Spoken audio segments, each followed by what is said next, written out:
This channel does not promote any violent, harmful, or illegal activities. All content provided by this channel is meant for an educational purpose only. Asansol পৌর নিগমের 42 নম্বর ওয়ার্ডের Green View Khejurtala এলাকায় রাস্তার নির্মাণ কাজ সম্পূর্ণ না হওয়ায় ক্ষোভে ফেটে পড়লেন স্থানীয় বাসিন্দারা। দীর্ঘদিন ধরে রাস্তার কাজ অসম্পূর্ণ অবস্থায় পড়ে থাকায় নিত্যদিন সমস্যার মুখে পড়তে হচ্ছে সাধারণ মানুষকে। এই পরিস্থিতির প্রতিবাদে এলাকাবাসী রাস্তায় নেমে অবরোধ করে বিক্ষোভ দেখান। বিক্ষোভ চলাকালীন ঠিকাদারের বিরুদ্ধে তীব্র ক্ষোভ উগরে দেন বাসিন্দারা। তাদের অভিযোগ, কাজ শুরু হলেও তা শেষ করা হয়নি, ফলে এলাকায় চলাচল দুঃসাধ্য হয়ে উঠেছে। পরিস্থিতি উত্তপ্ত হয়ে উঠলে পরে ঠিকাদার ঘটনাস্থলে এসে বিক্ষোভকারীদের সঙ্গে কথা বলেন এবং দ্রুত রাস্তার কাজ সম্পূর্ণ করার আশ্বাস দেন। আশ্বাস পাওয়ার পর এলাকাবাসী অবরোধ তুলে নেন। এলাকাবাসীর স্পষ্ট বার্তা, দ্রুত কাজ শেষ না হলে আগামী দিনে আরো বড় আন্দোলনে নামবেন তারা। আজকে বললে 20 দিন পর আছে, মোটামুটি 15-20 দিন শুরু হবে। 10 দিন কম করে থাকে, 10 দিন তো বটেই। যদি মিস্ত্রি চলে আসে দেন যা শুরু হবে। মানে জানেন, দেখুন আমরা লাস্টে ওনাকে বললাম যে দেখুন এইখানের কম করে ভাঙাগুলো যেটা আমার সেটাও একটু এখানে দিয়ে আপনাকে বলছি, তাহলে এটুকু কাজ হবে রিপেয়ারিং। রিপেয়ার গোটা থরো রোডটা যখন হবে রিপেয়ারিং। ও বললো না আমাদের 42,000 স্কয়ার ইয়ে না কিরকম একটা বললেন যে আমাদের কমপ্লিট হয়ে গেছে, মনে হচ্ছে বেশি হয়ে গেছে। কি হয়েছে ওনাদের কাছে মানে একটা খবর ছিল যে রাস্তাটা হবে না, সেই জন্য ওনারা অবরোধ করেছে। অ্যাকচুয়ালি যে পদঅবরোধ হয়েছিল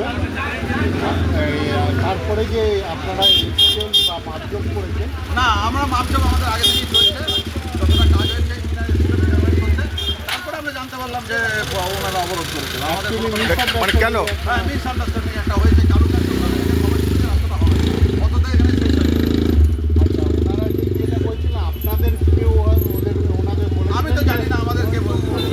ওনাদের যে বলেছেন যে 900 মিটার হয়ে ওইখানে 900 মিটার শেষ হয়ে গেছে, ওনারাই এইমাত্র আমাদের বলেছেন যে 900 মিটার হয়ে ওইখানে শেষ হয়ে গেছে।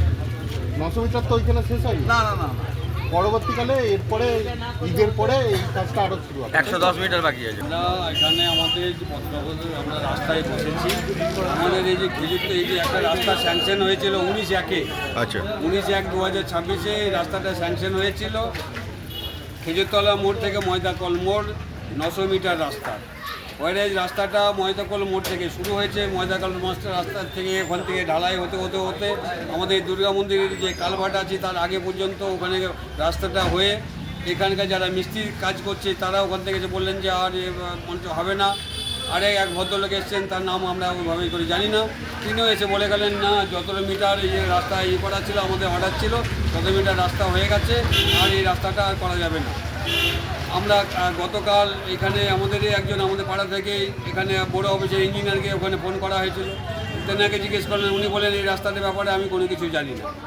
অতএব কেউ যখন কোনো কিছু জানে না, আমাদের বক্তব্য ছিল এটাই যে আমরা এমন কি অন্যায়টা করেছি, আমরা কি অপরাধটা করেছি, আমরা কি ট্যাক্স পে করি না, না আমরা হচ্ছে কি ভোট দিই না, যে আমাদের এইটুকু রাস্তা আর হবে না।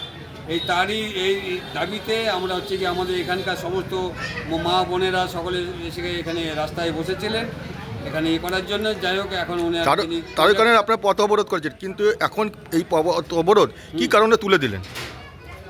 আমরা পথ অবরোধ এখন তুলে দিলাম। ওখান থেকে এসে যিনি কন্ট্যাক্ট নিয়েছেন মিস্টার তরিত রায়, রায় কনস্ট্রাকশনের, তিনি এসে আমাদের এখানে কথা দিয়ে গেলেন যে মিস্ত্রিরা নাকি ঈদে বাড়ি গেছে, যে ওখান থেকে আপনার বাড়ি ওখান থেকে তারা ফিরে আসার পরে মোটামুটি দিন 15-এর মধ্যে আমরা এই রাস্তাটা করে দেবো।